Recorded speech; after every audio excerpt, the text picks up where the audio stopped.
We're a few weeks away from August, which means we're that much closer to the start of college football and then NFL football. And as we've been doing on this show the last couple of weeks, 2 weeks ago, you and I rated our top 5 quarterbacks. Last week, Dylan and myself, we rated the top 5 running backs. I admitted that his list was better than mine, so I'm not above doing that.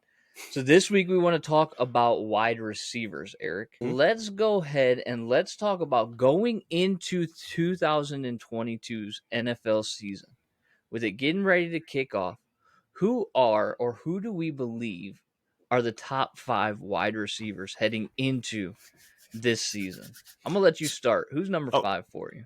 Okay. All right. We'll go the same way that we did last time. We'll go the exact same way that we did last time, man. Okay. I know this guy was mad about his Madden rating, and hopefully he's not mad about this one. I got Jamar Chase, number 5.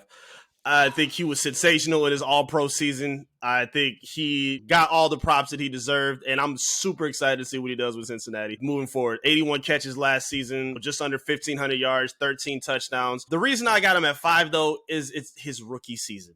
It was spectacular of a debut. I can't take anything against him. He had a little bit of trouble with catching the ball. He had some drops throughout the season. I think he led with 9 tying with Keenan Allen. Fantastic player. Love him as a deep threat. But again, it's his first season. If you do it again, you might have a bigger argument for getting higher on that list.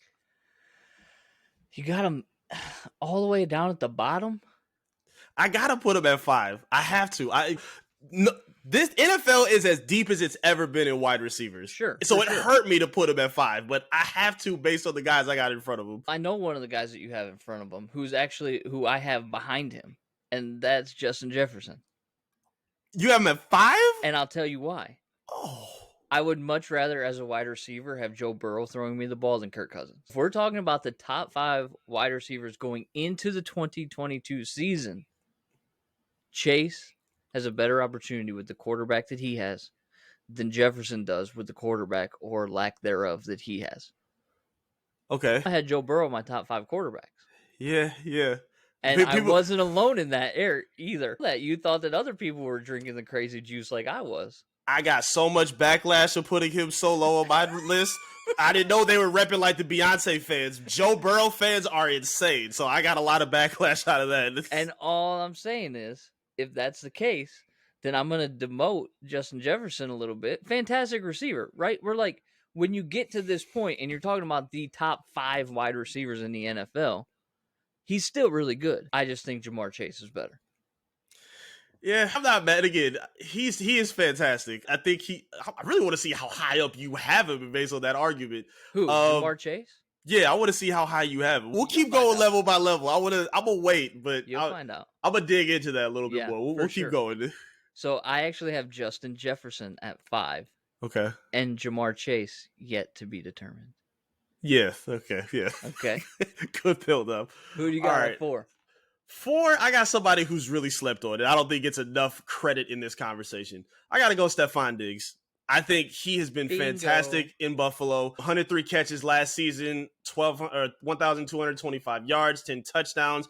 And it wasn't just a splash season. He did it just the season before, played better actually. 127 yards, 127 catches, 1,500 yards, 8 touchdowns. He's been fantastic. Everyone wanted to see if he could really establish himself as the guy in Buffalo with Josh Allen, who's a top 3 quarterback at this point. I don't see him slowing down anytime soon. I love Stefan Diggs at number 4. Very nice. We're in lockstep. Okay, I got him at number 4 as well. Okay. And again, I go back to the quarterback play. Yes, I think that Josh Allen is a top 3 quarterback.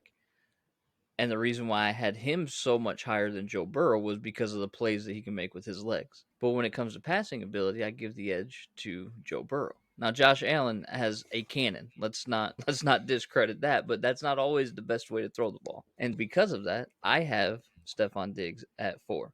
The fact that he was traded from Minnesota, first of all, is crazy. They let him go.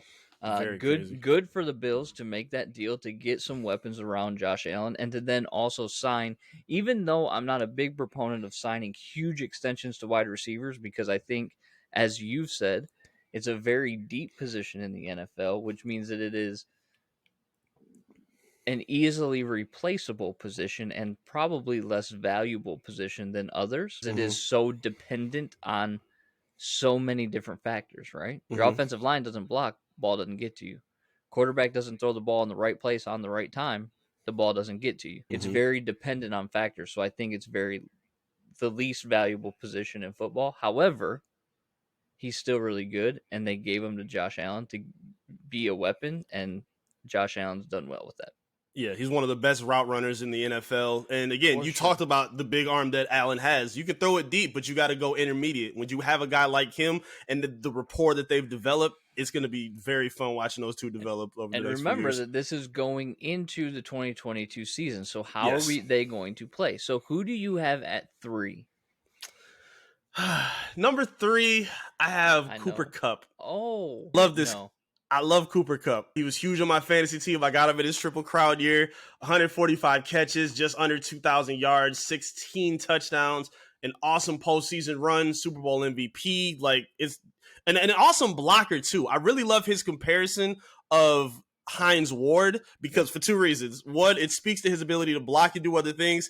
2, it sheds because normally when you have a white receiver, you compare him to another white receiver. You're doing it different with a Hines Ward. And I think it's very suitable for a guy like Cooper Kupp, who, again, he's a big guy, 6'2", I think. So he's an inside like receiver, but he's big in that. So I think him and Stafford are going to have a huge season bounce back. Could have won MVP this season. I thought he could have get more consideration in that. But yeah, Kupp has a lot of upside still, but I put him at number 3.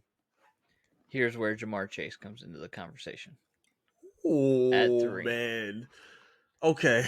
At 3. You notice I haven't said Kupp yet. Yeah, I think, okay. Yeah, I think I know what that's going to be. Yeah. So, I like Kupp at 3 for you, but I can't leave Jamar Chase off of my list. And I've already listed Stefan Diggs. I've already listed Justin Jefferson. So, I put Jamar Chase at 3. Okay. Because of, 1, the rookie season that he had. Don't expect a sophomore slump from him. And I'll tell you why I don't expect it. He's not the only guy in Cincinnati. There are other people that have to be covered in Cincinnati, including Joe Mixon out of the backfield, which opens things up for him. He is a very good deep ball threat. He can get off of coverage and he can get out of coverage, and he has a quarterback that can get him the ball when he is open. They've already shored up the offensive line. I think these two, Joe Burrow specifically, Jamar Chase adjacently, are going to have a very productive season. I want your feedback on this, though, because I remember when Odell popped off his rookie year, and people were asking, was he top 5 or top 10? When, again, it was another crowded, talented core of receivers in the NFL. It doesn't bother you to put him so high after just one season? I'm totally with you on the projection. I'm totally with you on getting better and not having a sophomore slump. But based on the other guys around him, you don't think it's high to put him up there? Who did Odell have around him as weapon threats that could take concentration away from him to where he could run routes?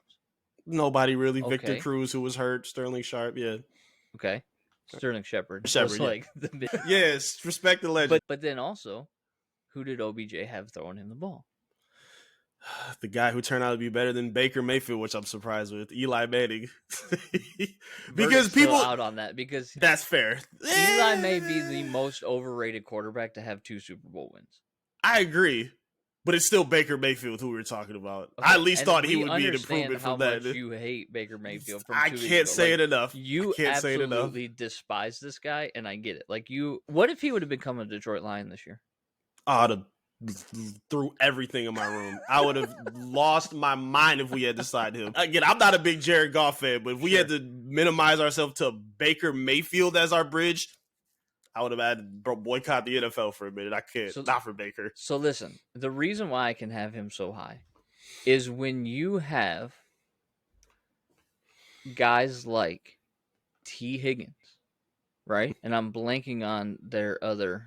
Let me look this up real quick. Yep, I forgot his name too. Yeah, they got a couple guys that can stretch the field. They do. And do run good intermediate routes as well. Hold on, I'm looking. It's coming up. There we go. Tyler Boyd. That's who I'm thinking of. T. Higgins and Tyler Boyd. that are threats in and of themselves and very good receivers in their own. They're not going to make a top 5 list. They're not going to make a top 10 list, but they garner enough attention to pull coverage from Jamar Chase, including their tight end. Like, Joe Burrow has weapons to throw to, and I don't think that just because he had a good rookie season, he can't follow that up. OBJ did not have guys around him that could pull coverage. That's true. But he still performed, which I got to give him credit for. Right. Now, for Jamar, again, I see it. I have no problem with him being there, but based on the guys that are around him and the guys I have in front of him, I cannot put him in front of them. Not off of just one season. I got to see at least one more to really crown you in that elite status. Now I know who your number 2 is. So who's your number maybe. 2? I've got an idea based on the way that my number 5 choice went. That's fair. Okay, then it's a guy I think that's in line for a big payday. It's Justin Jefferson. I think I've seen him enough. He's terrorized the Lions, even when they didn't have. Very good. Yeah, you were talking about like the ability to play without attention being garnered away from you. Like, he was getting doubled a lot last season, and they didn't have Thielen through a lot of the season when he was getting hurt. So even with that, he was getting the ball. I like how he catches with his hands, not with his body. He's a deep threat. He can separate very well as a route runner. A lot of the LSU receivers have that knack. They do. I love the way Chase. he plays. Yeah, I love the way he plays. 108 yards, 1,600 yards, just over that. Oh, geez, I keep doing that. 108 catches, just over 1,600 yards, 10 touchdowns, and he did it good his rookie year too. Like, it wasn't just a flash in the pan season for him. Like, he's been building, and I think he'll only play better coming in for a new contract he's looking for soon. But again, his quarterback is Kirk Cousins. I agree. He's terrible. So I don't like Kirk either. That's why I couldn't put him this high on this list. Because of wide receiver being so dependent. This is probably a different conversation if we're talking about running backs, because it doesn't really matter who your quarterback is so much. But when it's such a dependent position, I can't put somebody like Justin Jefferson so high because of who Kirk Cousins is. Now, I still think he's great, and I still think he's really good, and I still think that he's the 5th best. I just can't put him higher, man. But the fact that he's balled out twice, doesn't that kind of show you that he's that real deal? That he should be a little bit, at least above Jamar. You got to put him above Jamar Chase. Did he have a drop-off this year from his first year? Is 1,600 yards a drop-off? I wouldn't say that. I'm just asking. I'm going to compare his stats right now. Yeah, please. I don't think he was horrible. I know he was over 1,000 yards. He was, I think, like 80 catches, which is still pretty good for a rookie season. No, he actually improved this year. Yeah, like again, it's with Kirk Cousins and in and out of the lineup Thielen. He also dropped 6% more passes. He does. Yep, he got a couple drop problems, and so does Jamar. But again, the fact that he's only done it in one season and Justin's done it twice, even with those drops, he's still just as or more productive. Yeah. Again, his second option's coming back. Thielen's going to help draw that attention off with Dalvin Cook in the backfield. I can't put Jamar in front of him. I just can't do it. I'll tell you who I can put in front of him. Please. Cooper Kupp, who's my number 2. Okay. I'm fine with that. Yeah, Cooper Kupp, even without Stafford, when he had Jared Goff throwing him the ball, was still a decent, solid receiver. And then when he actually got a quarterback, we saw what he actually could do. And that's be an elite receiver. Mm-hmm. Now, I still think that there's one wide receiver that's better than him. And I think that we actually agree on this. I'm surprised, but yeah. And there's a specific reason why I agree on this. Okay. Cooper Kupp is phenomenal. And I think heading into the 2022 season, he's only going to improve on what he did because he still has Matthew Stafford. And Matthew Stafford's going to be able to get him the ball. There's going to be weapons around them still. And even Kupp, not a major deep threat like some of the other guys on the list, but he runs phenomenal routes, has a knack for getting open, and can really put pressure on a defense. So for me, number 2 is Cooper Kupp. Now, number 1. Okay. Do we say Devonte it on 3? Adams. Yeah, there you go. Oh, you already said it. Okay, never mind. Sorry. We tried to do the same with Pat Mahomes last time. Sorry. But yes, Devonte Adams, I think, is the best wide receiver heading into the 2022 season. Why do you think that he is the best receiver heading into 2022? Because I think the Raiders offense with him is going to be more exciting and explosive than the Packers coming into next season. I think the Packers fumbled tremendously letting him go. I don't care about how much he wanted. I don't care what he demanded. Devonte Adams is amazing. He is a real deal. 123 catches last season, 1,553 yards, 11 touchdowns. He's had I think he's been over 1,000 yards 3 times of his 5 seasons in the NFL. We talked about crisp route runners, but he's that big body too. And you see how imposing he's going to be. I don't have any doubt that he'll be able to get the same kind of rapport with the Derek Carr, where there are also amazing weapons around with the Raiders. I think this is a perfect fit for him, and I think he'll be up for another monster season in the NFL. Do you think his quarterback play is going to affect him? Do you think that there's a drop off from Aaron Rodgers to Derek Carr? No, and if it's a drop off, it's not significant. I don't think he'll finish with less than 1,200 yards this season. He'll have injury, of course, barring injury, of course. But yeah, 1,200 and double-digit touchdowns is what I expect from him for sure. Yeah, Devonte, the numbers that he put up in Green Bay. Yes, Aaron Rodgers is a pretty good quarterback, but he did that with nobody taking attention away from him. Now you've got Devonte Adams, you've got Darren Waller, you've got Josh Jacobs out of the backfield if you need him. Plenty of people that can get the eyes of the defense away from Devonte Adams, and it's going to be very interesting to see how the dynamic of the Raiders' offense changes, because it wasn't a terrible offense, and Derek Carr may be one of the more underrated quarterbacks in the NFL.